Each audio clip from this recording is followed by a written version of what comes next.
ಚಂದನ ವಾಹಿನಿಯ ವೀಕ್ಷಕರೆಲ್ಲರಿಗೂ ನಮಸ್ಕಾರ. ನೀವು ನೋಡ್ತಾ ಇದ್ದೀರಾ ಕರ್ನಾಟಕ ಸ್ಟಾರ್ಟ್ಅಪ್ ಚಾಂಪಿಯನ್ಸ್ ನವ ಭಾರತದ ಶಿಲ್ಪಿಗಳು. ನಾನು ಅಮೃತ ಯಾದವ್. ವೀಕ್ಷಕರೇ, ನಮಗೆಲ್ಲ ಗೊತ್ತಿರೋ ಹಾಗೆ ನಮ್ಮ ಭಾರತ ಕೃಷಿ ಆಧಾರಿತ ದೇಶ. ನಾವು ಮೊದಲಿಂದಲೂ ಒಂದು ಸಾಂಪ್ರದಾಯಿಕ ಕೃಷಿಯನ್ನು ಫಾಲೋ ಮಾಡ್ತಾ ಬಂದಿದ್ವಿ. ಆದರೆ ಮಧ್ಯದಲ್ಲಿ ಒಂದಷ್ಟು ಗಂಭೀರವಾದ ಕಾರಣಗಳು, ಅಂದರೆ ಬೆಳೆ ನಾಶ ಆಗಿರಬಹುದು, ಬೆಳೆಗೆ ರೋಗ ರುಜಿನ ತಗಲೋದಾಗಿರಬಹುದು, ಮಳೆ ವ್ಯತ್ಯಾಸ, ಹೀಗೆ ಈ ರೀತಿಯಾದ ಕಾರಣಗಳಿಂದ ಬಹುತೇಕ ರೈತ ಕುಟುಂಬದ ಮಕ್ಕಳೇನಿದ್ರು ಅವರೆಲ್ಲ ನಗರದ ಕಡೆ ಮುಖ ಮಾಡಿ ವಲಸೆ ಹೋದರು. ಆದರೆ ಸಮಸ್ಯೆ ಅಂತ ಎದುರಾದಾಗ ಸಮಸ್ಯೆಯ ಮೂಲವನ್ನು ತಿಳ್ಕೊಬೇಕಾಗತ್ತೆ, ಪರಿಹಾರವನ್ನು ಕಂಡ್ಕೋಬೇಕಾಗತ್ತೆ. ಪರಿಹಾರ ಅಂತ ಬಂದಾಗ ಅಲ್ಲಿ ತಂತ್ರಜ್ಞಾನ ಕೈ ಹಿಡಿಯತ್ತೆ. ತಾಂತ್ರಿಕವಾಗಿ ವೈಜ್ಞಾನಿಕವಾಗಿ ಪರಿಹಾರ ಕೊಡೋದ್ರಲ್ಲಿ, ಕೃಷಿಯಲ್ಲಿ ಸುಧಾರಣೆಯನ್ನು ಸ್ಥಿರತೆಯನ್ನು ತರೋದ್ರಲ್ಲಿ ತಂತ್ರಜ್ಞಾನ ಯಶಸ್ವಿ ಆಯಿತು. ಆಗ ಆಧುನಿಕ ಕೃಷಿ ಜೀವ ತಗೊಳ್ತು. ಈ ನಿಟ್ಟಿನಲ್ಲಿ ಕೃಷಿಗೆ ಪೂರಕವಾಗಿ, ರೈತರಿಗೆ ಬೆಂಬಲವಾಗಿ, ಸಹಾಯಕವಾಗಿ ಹಲವಾರು ಸ್ಟಾರ್ಟಪ್ ಕಂಪನಿಗಳು ಕೆಲಸ ಮಾಡ್ತಾ ಇದೆ. ಇವತ್ತಿನ ನಮ್ಮ ಕಾರ್ಯಕ್ರಮದಲ್ಲಿ ಇಂತಹದ್ದೇ 2 ಸಕ್ಸಸ್ಫುಲ್ ಸ್ಟಾರ್ಟಪ್ಗಳ ಬಗ್ಗೆ ತಿಳ್ಕೊಳ್ಳೋಣ. ಮೊದಲಿಗೆ ಸ್ಯಾಮೋ ಪ್ರಾಡಕ್ಟ್ಸ್ನ ಅಡ್ವೈಸರ್, ಅಗ್ರಿಕಲ್ಚರಲ್ ಸೈಂಟಿಸ್ಟ್ ಆಗಿರುವ ಮಿಸ್ಟರ್ MS ರಾವ್ ಅವರಿದ್ದಾರೆ. ಅವರನ್ನು ಕಾರ್ಯಕ್ರಮಕ್ಕೆ ಸ್ವಾಗತಿಸೋಣ. ಸರ್ ನಮಸ್ತೆ, ಕಾರ್ಯಕ್ರಮಕ್ಕೆ ಸ್ವಾಗತ. ಹಾಗೆ ಬೀಗಲ್ ಅಗ್ರಿಟೆಕ್ನ ಡೈರೆಕ್ಟರ್ ಆ್ಯಂಡ್ ಕೋ-ಫೌಂಡರ್ ಆಗಿರುವ ಹವ್ಯಾಸ್ ಅವರಿದ್ದಾರೆ. ಸರ್ ನಮಸ್ತೆ, ವೆಲ್ಕಮ್. ಓಕೆ ಸರ್, ಮೊದಲಿಗೆ ನಿಮಗೆ, ನೀವು ಸಾಕಷ್ಟು ವರ್ಷಗಳಿಂದ ಸೈಂಟಿಸ್ಟ್ ಆಗಿ ವರ್ಕ್ ಮಾಡ್ತಾ ಇದ್ರಿ. ಈಗ ಒಂದು ಸ್ಯಾಮೋ ಪ್ರಾಡಕ್ಟ್ಸ್ನ ಸಲಹೆಗಾರರಾಗಿದ್ದೀರಿ. ಏನಿದು ಸ್ಯಾಮೋ ಪ್ರಾಡಕ್ಟ್ಸ್? ಇದರ ಸ್ಪೆಷಾಲಿಟಿ ಏನು? ಇದು ಸುಸ್ಥಿರ ಅಗ್ರಿಕಲ್ಚರ್ ಮಿಷನ್ ಆರ್ಗ್ಯಾನಿಕ್ ಪ್ರಾಡಕ್ಟ್ಸ್, ಸ್ಯಾಮೋ ಪ್ರಾಡಕ್ಟ್ಸ್ ಅಂದರೆ. ಸೊ ನಾನು ಒಬ್ಬ ಸೈಂಟಿಸ್ಟ್ ಆಗಿದ್ದೆ. ನಾನು 30 ವರ್ಷ ನಾನು ಭಾರತೀಯ ತೋಟಗಾರಿಕಾ ಸಂಸ್ಥೆಯಲ್ಲಿ ಪ್ರಧಾನ ಶಾಸ್ತ್ರವೇತ್ತರಾಗಿ ನಾನು ಕೆಲಸ ಮಾಡಿದೆ. ಸೊ ಅಲ್ಲಿ ಒಳ್ಳೆ ಜೀವನ ಮೇಲೆ ನಾನು ಕೆಲಸ ಮಾಡಿದ್ದೇನೆ. ತುಂಬ ಇಂಡಸ್ಟ್ರೀಸ್ಗೂ ನಾವು ಟೆಕ್ನಾಲಜಿ ಟ್ರಾನ್ಸ್ಫರ್ ಮಾಡಿದ್ವಿ. ಸೊ ಆದಮೇಲೆ ರೈತರಿಗೂ ಸ್ವಲ್ಪ ಸಹಾಯ ಮಾಡಬೇಕು ಅಂತ. ರೈತರಿಗೆ ಅಂದರೆ ಇವಾಗ ಮಾಹಿತಿ ಇಲ್ಲ, ಅವ್ರಿಗೆ ಒಳ್ಳೆ ಜೀವನ ಅಂದರೆ ಗೊತ್ತಾಗಲ್ಲ. ಭೂಮಿ ಹಾಳಾಗಿದೆ ಅಂತ ಹೇಳ್ತಾರೆ. ಸೊ ಅದರಲ್ಲಿ ಯಾಕೆ ಹಾಳಾಗಿದೆ ಅಂತ ಅವ್ರಿಗೆ ಏನು ಅವಗಾಹನ ಇಲ್ಲ. ಸೊ ಅದ್ರ ಬಗ್ಗೆ ನಾವು ಹೇಳಬೇಕು. ಸೊ ನಾನು ಹೇಳ್ತಾ ಇದ್ದೆ. ಸೊ ಆದಮೇಲೆ ನಾವು ಏನು ಮಾಡಬೇಕು ಅಂತ ಕೇಳ್ತಾಯಿದ್ರು ಅವರು. ಸೊಲ್ಯೂಷನ್ ಕೊಡಬೇಕಂದ್ರೆ ನಾವು ಪ್ರಾಡಕ್ಟ್ಸ್ ಕೊಡಬೇಕು. ಸೊ ಆ ಪ್ರಾಡಕ್ಟ್ಸ್ ಕೊಡಬೇಕಂದ್ರೆ ನಾವು ಒಂದು ಇಂಡಸ್ಟ್ರಿ ನಾವು ಸ್ಟಾರ್ಟ್ ಮಾಡಬೇಕು. ಸೊ ಅದು ನಾನು ಒಂದು ಅಡ್ವೈಸರ್ ಆಗಿ, ಸೊ ಪ್ರಮೋಟರ್ ಆಗಿ ಈ ಸ್ಯಾಮೋ ಪ್ರಾಡಕ್ಟ್ಸ್ನ ಸಪೋರ್ಟ್ ಮಾಡ್ತಾಯಿದ್ದೀನಿ. ಇದರಲ್ಲಿ ಶಾಸ್ತ್ರೀಯ ಪರಂಗ ನಾನು ಆ್ಯಕ್ಚುಲಿ ಎಲ್ಲ ನಾನು ಸೈಂಟಿಸ್ಟ್ ಆಗಿ ಆ್ಯಕ್ಚುಲಿ ನಾಲೆಡ್ಜ್ ನಾನು ಟ್ರಾನ್ಸ್ಫರ್ ಮಾಡಬೇಕಂದ್ರೆ, ಸೊ ಎಫೆಕ್ಟಿವ್ ಆರ್ಗನಿಸಮ್ಸು, ಮೈಕ್ರೋಬ್ಸು ನಾವು ಸಪ್ಲೈ ಮಾಡಬೇಕು. ಸೊ ಒಂದು ಪ್ರಾಡಕ್ಟ್ ನಾವು ತೊಗೊಂಡಿದ್ರೆ, ಸೊ ಫಾರ್ಮರ್ಸ್ಗೂ ಇವಾಗ ಭೂಮಿ ಹಾಳಾಗಿದೆ ಅಂತ ಹೇಳ್ತಾರೆ. ಸೊ ಅದರಲ್ಲಿ ಯಾಕೆ ಹಾಳಾಗಿದೆ ಅಂದರೆ ಒಳ್ಳೆ ಜೀವಾಣುಗಳು ಇಲ್ಲ, ಕೆಟ್ಟ ಜೀವಾಣುಗಳು ಜಾಸ್ತಿ ಆಗಿದೆ. ಸೊ ಒಳ್ಳೆ ಜೀವಾಣುಗಳು ನಾವು ಸೇರಿಸ್ಬೇಕು. ಒಳ್ಳೆ ಜೀವಾಣು ಸೇರ್ಸೋಕ್ಕೆ ಅವ್ರಿಗೆ ಹೆಂಗೆ ಅಂತ ಮಾಹಿತಿ ಇಲ್ಲ. ಸೊ ಆ ಮಾಹಿತಿ ನಾವು ಕೊಡ್ತೀವಿ. ಸೊ ನಾವು ಸೆಲೆಕ್ಟ್ ಮಾಡುವಾಗ ಮೈಕ್ರೋ ಆರ್ಗನಿಸಮ್ಸು. ಸೊ ಇವಾಗ ಒಂದು ಪ್ರಾಡಕ್ಟ್ ಬಗ್ಗೆ ನಾವು ಮಾತಾಡೋಣ. So this is soil enrich ಅಂತ ಹೇಳ್ತೀವಿ ನಾವು. ಇದರಲ್ಲಿ ನೈಟ್ರೋಜನ್, ಫಾಸ್ಫರಸ್, ಪೊಟ್ಯಾಷಿಯಮ್ ಸಾಲ್ಬೈಸಿಂಗ್ ಬ್ಯಾಕ್ಟೀರಿಯಾ ಇದೆ. ಸೊ ನಾವು ಸೆಲೆಕ್ಟ್ ಮಾಡುವಾಗ ಆ್ಯಕ್ಚುಲಿ, ಸೊ ಈ ಫಾಸ್ಫರಸ್ ಸಾಲ್ಬೈಸಿಂಗ್ ಬ್ಯಾಕ್ಟೀರಿಯಾ ಮಲ್ಟಿಪಲ್ ಪ್ರಾಪರ್ಟೀಸ್ ಇರೋದು ನಾವು ಸೆಲೆಕ್ಟ್ ಮಾಡ್ತಾ ಇದ್ವಿ. ಇದು ಇದ್ದರೆ ನಮಗೇನಂದರೆ ಅನುಕೂಲ, ರೈತರಿಗೆ ಏನಂದರೆ ಲಾಭ, ಒಳ್ಳೆ ಬೇರು ಡೆವಲಪ್ಮೆಂಟ್, ಬೇರು ಬೆಳವಣಿಗೆ ಚೆನ್ನಾಗಿ ಉಪಯೋಗ ಆಗ್ತದೆ. ಆ್ಯಕ್ಚುಲಿ ಅದು ಬೆಳವಣಿಗೆ ಚೆನ್ನಾಗಿರಬೇಕು, ರೆಸಿಸ್ಟೆನ್ಸು ಇರಬೇಕು. ಇವಾಗ ತುಂಬ ರೋಗಗಳಿದೆ. ಅದಕ್ಕೇನೆಂದರೆ ಈ ಫಾಸ್ಫರಸ್ ಸಾಲ್ಬೈಸಿಂಗ್ ಬ್ಯಾಕ್ಟೀರಿಯಾ, ಫಾಸ್ಫರಸ್ ಸಾಲ್ಬೈಸಿಂಗ್ ಕೆಪಾಸಿಟಿ ಇರ್ತದೆ, ಆ್ಯಕ್ಚುಲಿ ರೆಸಿಸ್ಟೆನ್ಸ್ ಪ್ರೊಡ್ಯೂಸಿಂಗ್ ಕೆಪಾಸಿಟಿ ಇರ್ತದೆ, ಪ್ಲಾಂಟ್ ಗ್ರೋತ್ ಪ್ರಮೋಷನ್ ಕೆಪಾಸಿಟಿ ಇರ್ತದೆ ಆ್ಯಕ್ಚುಲಿ. ಸೊ ಅದು ನಾವು ಸೆಲೆಕ್ಟ್ ಮಾಡಿದ್ವಿ. ಸೊ ಇದು ಉಪಯೋಗಿಸಿದ್ರೆ ಆ್ಯಕ್ಚುಲಿ ಇದು ನಾವು ಹೆಂಗೆ ಉಪಯೋಗಿಸ್ಬೇಕಂತ ನಾನು ಹೇಳ್ತೀನಿ ನಿಮಗೆ. ಸೊ ಇದು ನಾವು ಡ್ರಿಪ್ನಲ್ಲಿ ನಾವು 1 ಲೀಟ್ರು 1 ಎಕರೆಗೂ ನಾವು ಕಳಿಸ್ಬೋದು. ಇದರಲ್ಲಿ ಇರೋದು ಇಟ್ಕೊಳ್ಳಿ ಒಂದು 100 crores ಮೈಕ್ರೋ ಆರ್ಗನಿಸಮ್ಸ್ ಅಂತ ಇಟ್ಕೊಳ್ಳೋಣ. ಇದ್ರ ನಾವು ಒಂದು 10,000 crores ಮೈಕ್ರೋ ಆರ್ಗನಿಸಮ್ಸ್ ಮಾಡಬೇಕಂದ್ರೆ ಸಿಂಪಲ್ ಪ್ರೊಸೀಜರು, ಅದು ರೈತರಿಗೂ ಆವಾಗ ಇಲ್ಲ.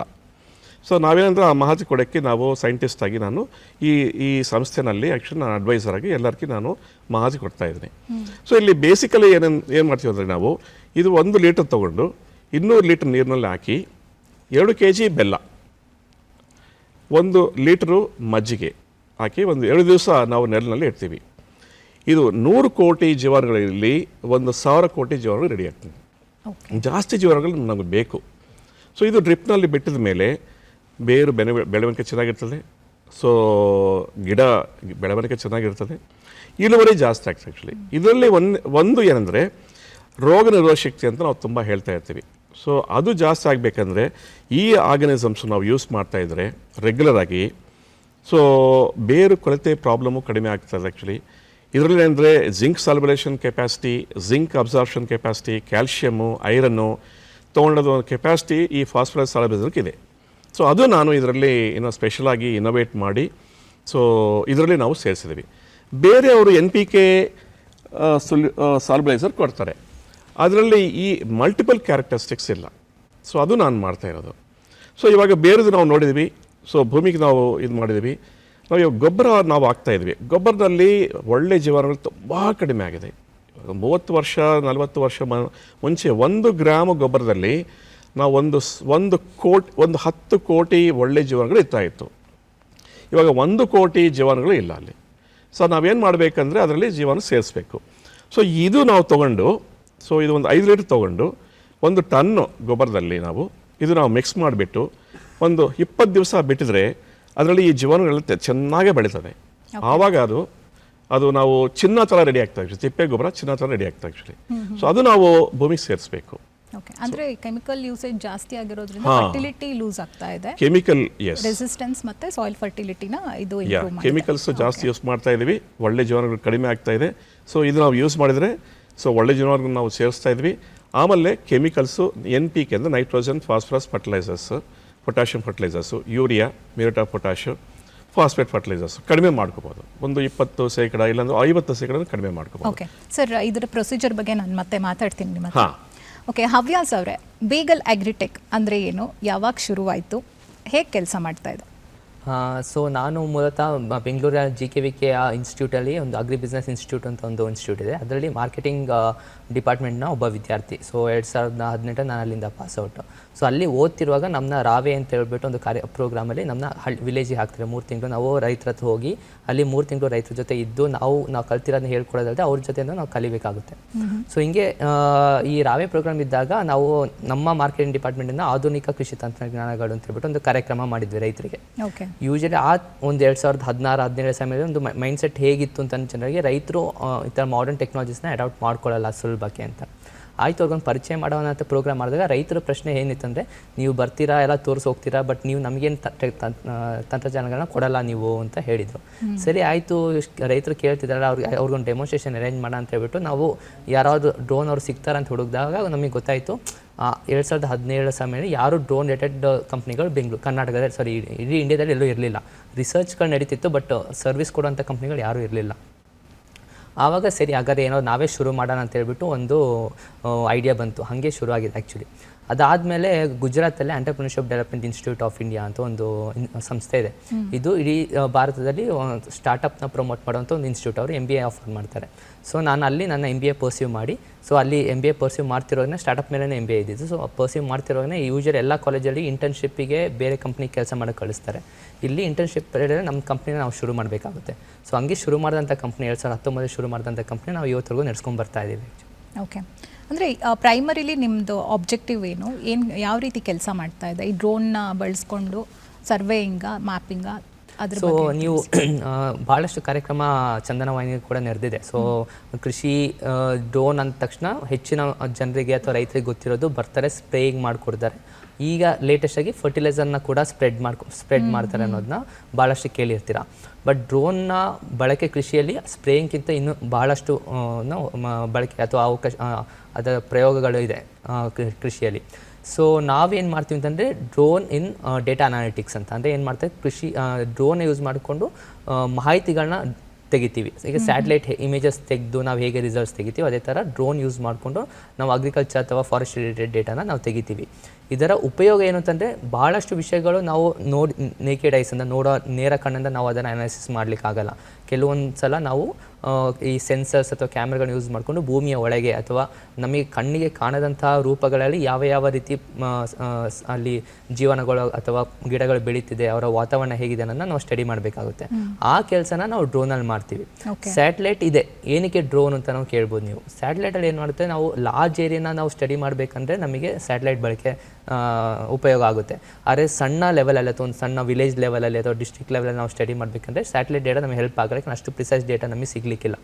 ಆಮೇಲೆ ವಿ ವಾಂಟ್ ಟು ಡು ಅಂದರೆ ನಮಗೆ ತುಂಬ ಫ್ರೀಕ್ವೆಂಟಲ್ಲಿ ಸ್ಟಡಿ ಮಾಡಬೇಕು ಅಂದ್ಕೊಂಡು ಇವತ್ತು ಮಾಡಿದೆ ಪುನಃ ಒಂದು 5 ದಿನ ಆದಮೇಲೆ ನಮಗೆ ಅದರ ಡೇಟಾ ತೆಗಿಬೇಕು ಅಂತಂದರೆ ಸ್ಯಾಟಲೈಟ್ಲಿ ಆಗಲ್ಲ. ಎಕ್ಸಾಂಪಲ್ ಈಗ ಕೃಷಿ ವಿಜ್ಞಾನ ಸಂಸ್ಥೆಗಳಿಗೆ ನಾವು ನಮ್ಮ ಸೇವೆಯನ್ನು ಕೊಡ್ತೀವಿ, ಅವರಿಗೆ ಪ್ರತಿದಿನ ಅದನ್ನು ಸ್ಟಡಿ ಮಾಡಬೇಕಾಗುತ್ತೆ. ಸೊ ಸ್ಯಾಟಲೈಟಲ್ಲಿ ನಿಮಗೆ ಪ್ರತಿದಿನ ಡೇಟಾ ಸಿಗಲ್ಲ, ಅಲ್ಲಿ 16 ದಿನಕ್ಕೆ ಒಮ್ಮೆ ನಿಮಗೆ ಡೇಟಾ ಅಪ್ಲೋಡ್ ಆಗುತ್ತೆ. ಸೊ ಅಂಥ ಸಮಯದಲ್ಲಿ ನಮ್ಮ ಡ್ರೋನ್ನ ಬಳಕೆ ಬರುತ್ತೆ. ಸೊ ನಾವೇನು ಮಾಡ್ತೀವಿ, ಅಲ್ಲಿರೋ ಡೇಟಾನ ತೆಗೆದ್ಬಿಟ್ಟು ಅಲ್ಲಿ ಪೆಸ್ಟ್ ಅನಾಲಿಸಿಸ್ ಇರ್ಬೋದು, ಡಿಸೀಸ್ ಅನಾಲಿಸಿಸ್ ಇರ್ಬೋದು. ನಾವು ಜಾಸ್ತಿ ಕೆಲಸ ಮಾಡ್ತಿರೋದು ಕರ್ನಾಟಕ ಅರಣ್ಯ ಮತ್ತು ತಮಿಳುನಾಡು ಅರಣ್ಯ ಡಿಪಾರ್ಟ್ಮೆಂಟ್ ಜೊತೆ. ಸೊ ಅಲ್ಲಿ ಮೇಜರ್ ಅಗ್ರಿಕಲ್ಚರ್ ಇನ್ನೊಂದು ಮೇಜರ್ ಪ್ರಾಬ್ಲಮ್ ಅಂತೂ ಹ್ಯೂಮನ್ ಅನಿಮಲ್ ಕಾನ್ಫ್ಲಿಕ್ಟ್. ಆನೆಗಳಿರ್ಬೋದು, ಲೆಪರ್ಡ್ಗಳಿರ್ಬೋದು ಹ್ಯೂಮನ್ ಹ್ಯಾಬಿಟ್ಯಾಟಿಗೆ ಬಂದು ಅಲ್ಲಿರುವಂಥ ಕೃಷಿ ಗಿಡಗಳಿರ್ಬೋದು, ಕೃಷಿಗಳನ್ನ ಹಾಳು ಮಾಡಿದಾಗ ಅಲ್ಲಿ ಲೈವ್ಲಿಹುಡ್ಡು ಪ್ಲಸ್ ಲೈಫ್ ಎರಡದ್ದು ಕೂಡ ಡ್ಯಾಮೇಜಸ್ ಇರುತ್ತೆ.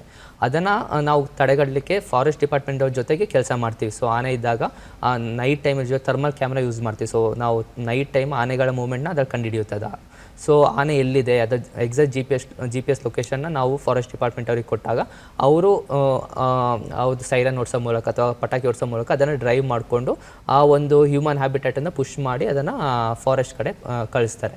ಸೊ ಇದರಿಂದ ಏನಾಗುತ್ತೆ, ನಾವು ತಂತ್ರಜ್ಞಾನ ಯೂಸ್ ಮಾಡಿಕೊಂಡು ಯಾವ ಫಾರೆಸ್ಟ್ ಡಿಪಾರ್ಟ್ಮೆಂಟ್ ಅವ್ರಿಗೆ ಕೂಡ ಲೈಫ್ ಥ್ರೆಟ್ ಇಲ್ದಂಗೆ, ಈವನ್ ವಿಲೇಜಸ್ ಕೂಡ ಲೈಫ್ ಥ್ರೆಟ್ ಇಲ್ದಂಗೆ ಸೇಫಾಗಿ ಈವನ್ ಆನೆಗಳು ಏನು ಇಂಪ್ಯಾಕ್ಟ್ ಆಗೋದ ರೀತಿ ಅದನ್ನು ನಾವು ಅದರ ಹ್ಯಾಬಿಟ್ಯಾಟಿಗೆ ಕಳಿಸ್ಕೊಡ್ತೀವಿ. ಸೊ ಇವಾಗ ನೀವು ಸಾಯಿಲ್ ಹೆಲ್ತ್, ಪ್ಲಾಂಟ್ ಅಥವಾ ಕ್ರಾಪ್ಸ್ದು ಒಂದು ಡೆಪ್ತ್ ಡೀಟೇಲ್ಸ್ ಕೂಡ ನೀವು ಕಲೆಕ್ಟ್ ಮಾಡ್ಕೊತೀರಾ. ಈ ಡೇಟಾ ಅಂದರೆ ಫಾರ್ಮರ್ಸ್ಗಿಂತ ನೀವು ಜಾಸ್ತಿ ಅಗ್ರಿಕಲ್ಚರ್ ಡಿಪಾರ್ಟ್ಮೆಂಟ್ ಅಥವಾ ಯೂನಿವರ್ಸಿಟಿ ಜೊತೆ ವರ್ಕ್ ಮಾಡ್ತೀವಿ. ಓಕೆ, ಸೊ ಇವಾಗ ನೀವು ಮೆನ್ಷನ್ ಮಾಡಿದ್ರಿ ಹ್ಯೂಮನ್ ಆ್ಯಂಡ್ ಅನಿಮಲ್ ಕಾನ್ಫ್ಲಿಕ್ಟ್ ಅಂತ.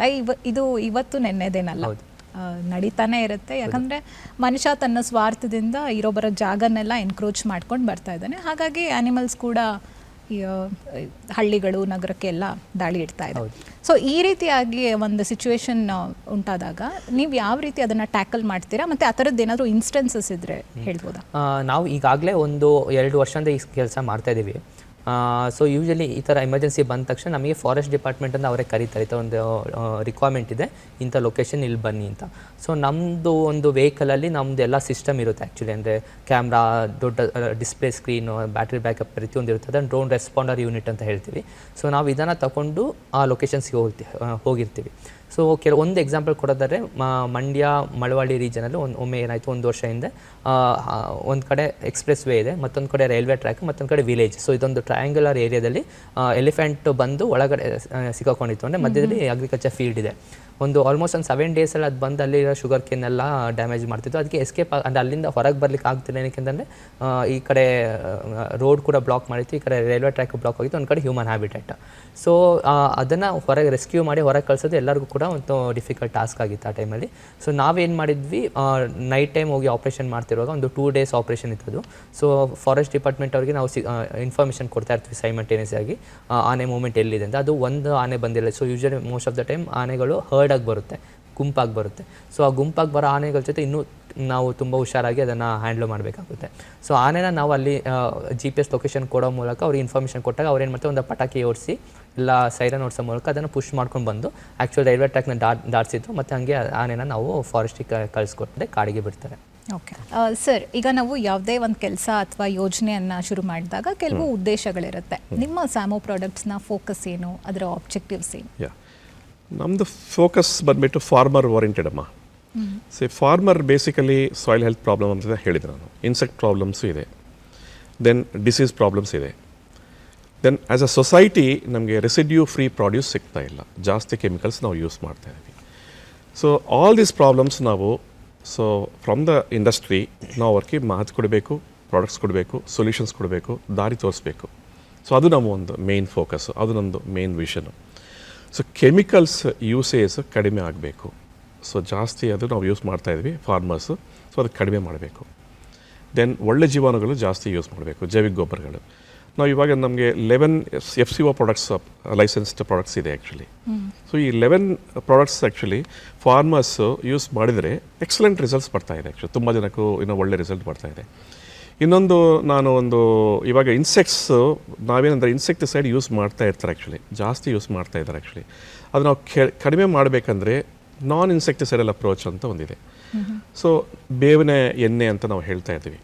ಸೊ ಆಮೇಲೆ ಬೇವಿನ ಸೀಡ್, ನೀಮ್ ಸೀಡಿಂದ ಒಂದು ಸಸ್ಪೆನ್ಷನ್ ಮಾಡೋದಕ್ಕೆ ಭಾರತೀಯ ತೋಟಗಾರಿಕಾ ಸಂಶೋಧನೆಯಲ್ಲಿ ನಾವು ಮಹತ್ವ ಕೊಟ್ಟಿದ್ವಿ. ಅದು ಜಾಸ್ತಿ ಜನ ಯೂಸ್ ಮಾಡ್ತಾ ಇಲ್ಲ ಆ್ಯಕ್ಚುಲಿ. ಸೊ ಅದೇನಂದರೆ ಟಿ ಡಿ ಎಸ್ ಪ್ರೊಸೀಜರ್ ಅದು ಮಾಡಬೇಕಂದ್ರೆ ನಾವೊಂದು ಸ್ಪೆಷಲಾಗಿ ಒಂದು ಇಂಪ್ರೂವ್ಡ್ ಮೆಥಡ್ ಆಫ್ ಎಕ್ಸ್ಟ್ರಾಕ್ಷನ್ ಅಂತ ಮಾಡಿ ನಾವು ಇದು ಒಂದು ಸ್ಟಾರ್ಟ್ ಮಾಡಿದ್ವಿ ನಾವು NSK ಅಂತ, ನೀಮ್ ಸೀಡ್ ಕೆರ್ನಲ್ ಎಕ್ಸ್ಟ್ರಾಕ್ಟ್ ಅಂತ. ಸೊ ಇದು excellent product actually. Normally neem oil ಬೇರೆ ಪ್ರಾಡಕ್ಟ್ಸ್ನಲ್ಲಿ ಅಜೆಡ್ರಾಕ್ಟಿನ್ ಅಂತ ಮೇಜರ್ ಕಾಂಪೊನೆಂಟ್ ಇರ್ತದೆ ಆ್ಯಕ್ಚುಲಿ.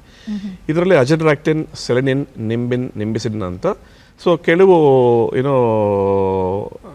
ಆ್ಯಕ್ಟಿವ್ ಇಂಗ್ರೀಡಿಯೆಂಟ್ಸು ಇರ್ತದೆ ಆ್ಯಕ್ಚುಲಿ.